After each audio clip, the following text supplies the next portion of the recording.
क्योंकि अगर आप PYQs नहीं देखेंगे तो आप अननेसेसरीली मीन्स बहुत ज़्यादा वास्ट तरीके से उस टॉपिक को पढ़ेंगे और बहुत परेशान हो। हेलो एवरीवन, कैसे हैं आप? वेलकम करती हूँ आप सभी लोगों का आज के ब्लॉग में और आई होप आप सभी प्रिपरेशन को अच्छे से कर रहे होंगे। और जैसा मैंने आपको बताया था कि मैं यहाँ पे आई हूँ, मैं गांव में आई हूँ और यहाँ पे हमारे रिचुअल्स चल रहे हैं। आज 12th डे है तो और कल 13वां होगा, 13वीं होगी। उसकी प्रिपरेशन सारी आज से शुरू हो गई है। और सुबह सुबह ये बाहर द्वार पे सारे लोग अपना जो भी डेली का रूटीन करते हैं वो कर रहे थे और मेरे छोटे बेबी से सब लोग शेक हैंड कर रहे थे। बड़े दादा और उसकी दादी बुआ ये सब उनके साथ खेल रहे थे छोटे बेबी के साथ और वो भी बहुत एंजॉय कर रहा था अपना। वो अब चलने लगा है तो इसलिए वो चल चल के सबके पास जाता है। बहुत सब लोग उसको देखकर बहुत खुश होते हैं और एक डंडी एक बार उसको बुआ दादी ने उसकी पकड़ा दिया तो वो लेकर भी चलना सीख रहा था और घर से बाहर, बाहर से घर में ऐसे खेलता रहता है और एंजॉय करता है और उसे देख के सब लोग बहुत बहुत खुश होते रहते हैं। तो मैं भी देख रही थी, फिर मैंने ये थोड़ा रिकॉर्ड कर लिया कि बच्चा कैसे खुशी से खेल रहा है। और अभी मॉर्निंग का ही टाइम था। फिर उसके कुछ देर बाद आंटी लोग आ गई गांव की, जो कि गेहूं बनाने के लिए आ गई थी। तो उन लोग गेहूं बनाने में गेहूं बनाने में वो कर रही थी, हेल्प करवा रही थी आंटी की।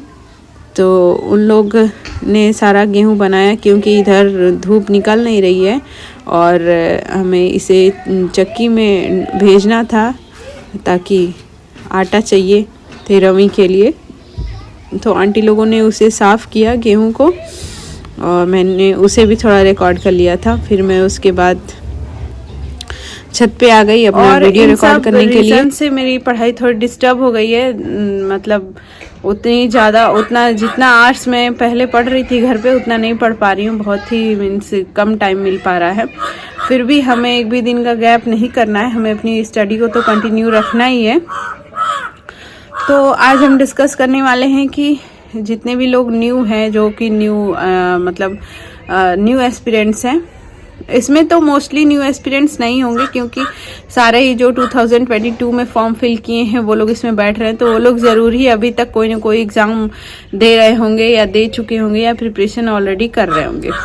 तो फिर भी जिन लोगों को आइडिया नहीं है इस एग्ज़ाम के बारे में, मैं उन लोगों को बता देती हूँ कि अगर आप एकदम नए हैं, प्रिपरेशन अभी तक कोई भी नहीं किए हैं और ये एकदम न्यू स्टार्ट करने जा रहे हैं, तो इसमें क्या करिए, सबसे पहले आप PYQs को देख लीजिए। आपके पास PYQs नहीं है तो नेट से देख लीजिए, सर्च करके कुछ जिस भी टॉपिक को पढ़ने जा रहे हैं उस टॉपिक का थोड़ा PYQ देख लीजिए और उसके बाद फिर अपना उस टॉपिक को क्लियर करिए, मीन्स रीड आउट। क्योंकि अगर आप PYQs नहीं देखेंगे तो आप अननेसेसरीली मीन्स बहुत ज़्यादा वास्ट तरीके से उस टॉपिक को पढ़ेंगे और बहुत परेशान होंगे। आपका टाइम उस टॉपिक के पीछे बहुत ज़्यादा लग जाएगा। हमारे पास अभी इतना समय नहीं है कि हम एक टॉपिक के पीछे बहुत सारा मीन्स टाइम वेस्ट कर दें और उसको टू द पॉइंट ना पढ़े। ये हमें PYQs से ही बस पता चलेगा कि किस एंगल से मीन्स उसका कौन ज़्यादा इम्पोर्टेंट है, जो भी टॉपिक हम पढ़ने जा रहे हैं तो कौन से एरिया पे हमको ज़्यादा फोकस करना है। इसलिए आप PYQs ज़रूर देखें, प्रीवियस ईयर देखेंगे तभी आपको ये आइडिया लग सकता है। देखिए, बहुत सारे लोग सोचते हैं कि हम PYQ ना सॉल्व करें और हमारा काम क्या चल जाएगा इस एग्ज़ाम के लिए। तो ऐसा नहीं है, बिल्कुल भी नहीं है। आपके पास आपका समय बहुत लिमिटेड है और वो बहुत ही ज़्यादा कीमती है। तो हमें क्या करना पड़ेगा, देखिए, किसी भी क्वेश्चन में 30 to 40% जो क्वेश्चंस होते हैं वो प्रीवियस ईयर से आ ही रहते हैं। तो इसलिए हमें भले ही पूरा क्वेश्चन जेरोक्स वैसे ही डिक्टो ना दिया हो, बट उसमें थोड़ी उलटफेर करके प्रीवियस ईयर से 30 to 40% हर एक एग्ज़ाम में आता है। इसलिए हमें ये ऑप्शन ही नहीं है कि हम प्रीवियस ईयर की PYQs ना देखें, बिना किए हमारा काम चल जाए। ऐसा अगर आप सोच रहे हैं तो ये बिल्कुल भी गलत। और देखिए, ऐसा करना है हमें कि जब भी किसी भी फाइट में हम बैठ रहे हैं, जैसे इस एग्ज़ाम की फाइट में हम बैठ रहे हैं, तो हमें इजी क्वेश्चंस को बिल्कुल भी गलत नहीं करना है। तो इसलिए PYQs को आप ऐसे पढ़िए कि वो आपको एकदम दिमाग में और अगर क्योंकि उसमें से अगर कोई क्वेश्चन आए तो उसको गलत करने की संभावना बिल्कुल भी ना रहे। तो आपको प्रीवियस ईयर के क्वेश्चंस को एकदम मीन्स बाय हार्ट लर्न कर जाना है। अगर वैसा क्वेश्चन कोई आ गया तो हमको सरल क्वेश्चंस को गलत नहीं करना है। देखिए ये वो एक कहा गया है ना कि ऐसा रहता है, सिस्टम बना रहता है हर पेपर में कि अगर आप इजी क्वेश्चंस को बचा ले गए तो टफ क्वेश्चंस तो सबसे ही गलत होते हैं। उसमें तो टफ क्वेश्चंस किसी को टू द पॉइंट नहीं आते रहते, कुछ ही आते रहते हैं, पूरे टफ क्वेश्चंस नहीं आते रहते हैं। वो ऐसा पेपर ही सेट किया रहता है।